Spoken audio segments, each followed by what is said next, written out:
before Parliament rose for the summer, I shared the heartbreaking story of the Lehmann family from my riding in Mission.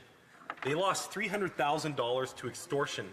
Their lives were completely destabilized, and yet the criminal never spent a single day in jail, only 9 months of house arrest and probation. Meanwhile, the Lehmanns lost their retirement income. Since I raised that question, more devastating stories have come to light. Just today, another suspect was arrested in a Brampton extortion and shooting case. Earlier this summer, gunshots were fired at homes in Brampton neighborhoods, targeting residents in what authorities say was part of a broader extortion scheme. In Surrey, extortion has reached alarming levels. As of mid-September, the Surrey Police Service is actively investigating 44 extortion cases, including 27 including shootings and targeted at residents and businesses. It's gotten so bad, Mayor Brenda Locke has gone as far as announcing a $250,000 reward fund for information leading to convictions, I believe the largest in Canadian history. Violent crime is up 55%. Firearms-related crimes have increased 130%. Extortion, one of the most destabilizing crimes a community can face, has spiked 333%. Canadians deserve better, and Conservatives have a plan that will restore and strengthen mandatory jail time for extortionists to face real consequences. My colleague from Ontario is introducing the Jail Not Bail Act to take stronger action against violent repeat offenders. The bill would end catch and release policies that too often put dangerous individuals back on the streets. It would create a major offenses category that includes crimes such as firearms offenses, sexual assault, kidnapping, human trafficking, home invasion, robbery, extortion, arson, and assault. Families are being devastated, businesses are being terrorized, and communities are being destabilized. So I'll ask again, will the Liberals stand with Canada, the Canadian consensus, admit that their soft-on-crime policies under Bill C-5, Bill C-75 have destabilized our communities? Can they admit their faults and work with Conservatives to reverse that legislation and restore hope, justice, and equality, especially for women who are most impacted by their soft-on-crime policies? Will they stand with Canadians and make the changes we need to see? The Honourable Parliamentary Secretary to the Minister of Justice and Attorney General of Canada. Thank you, Madam Speaker. The Government of Canada is deeply concerned by the growing number of Canadians who fall victim to extortion each year. As technology continues to evolve at a rapid pace, so too have the tactics used by most who commit extortion. These victims are increasingly sophisticated and difficult to detect and threaten the safety in our communities, and most disturbingly, often targets the most vulnerable members of our society. Victims of extortion range from youth and families to small business owners. One of the most disturbing forms is extortion and sextortion.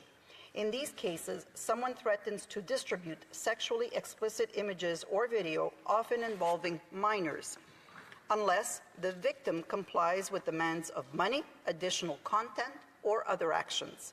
Extortion also poses a serious threat to Canadian businesses that receive threats by phone or text demanding payment. Many of these incidents bear the hallmarks of organized crime, coordination, targeted messaging, and the use of firearms. The Criminal Code already provides significant penalties to address these situations. First, the offense of extortion is punishable by imprisonment, and in cases involving restricted or prohibited firearms, or when extortion is committed by any firearm and in connection with a criminal organization, mandatory minimal penalties of 5 years for a first offense apply, or even 7 years for subsequent offenses are provided. In addition, the Criminal Code contains a comprehensive set of offenses to particularly protect children and youth from such crimes, including offenses related to child pornography and the non-consensual distribution of intimate images.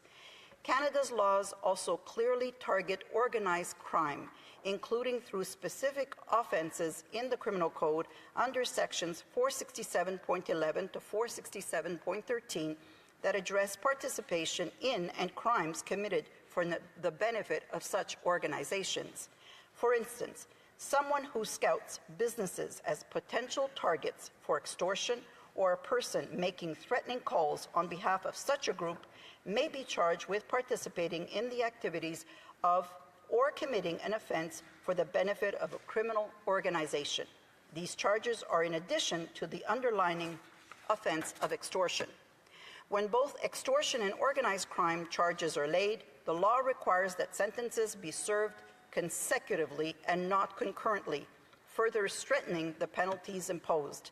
And conditional sentences are not permitted for organized crime-related extortion or for offenses punishable by mandatory minimal penalties. This said, the government recognizes that more can be done to further address serious crime, including extortion. This is why the government has committed to toughen sentencing for violent and organized crime through measures that focus on denunciation and deterrence and protecting children from sextortion by giving law enforcement and prosecutions the tool they need to bring offenders to justice. The government also recognizes that no one level of government can address this issue alone, and that cooperation with provincial and territorial partners and law enforcement agencies is vital and essential. By working together, Madam Speaker, we can better support victims, disrupt organized networks, and keep Canadians safe. The honourable member for Mission, Matsuquie. Well, thank you, Madam Speaker, and in good faith to the member from Saint-Michel-Saint-Laurent. Saint-Léonard, my apologies. I have a couple of follow-up questions. How many Canadians have been convicted of extortion in the last year? When will the government bring forward legislation on tougher sentences? And finally, the member referenced new tools to address these challenges.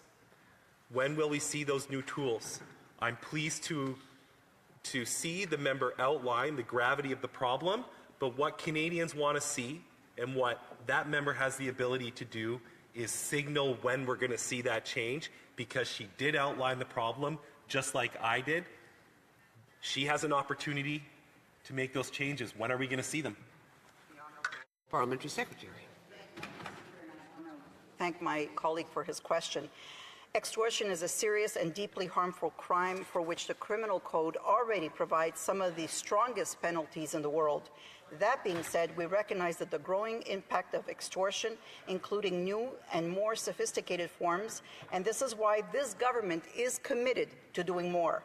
On this side of the House, we know that tackling serious crimes require more than slogans. It requires strong laws, yes, but also real investments in prevention, in law enforcement, and in a justice system that is tough on criminals and smart about protecting our communities. That is the approach Canadians expect from this government and their government that they elected in just a few months ago, and I hope the Conservatives will join us in delivering just that.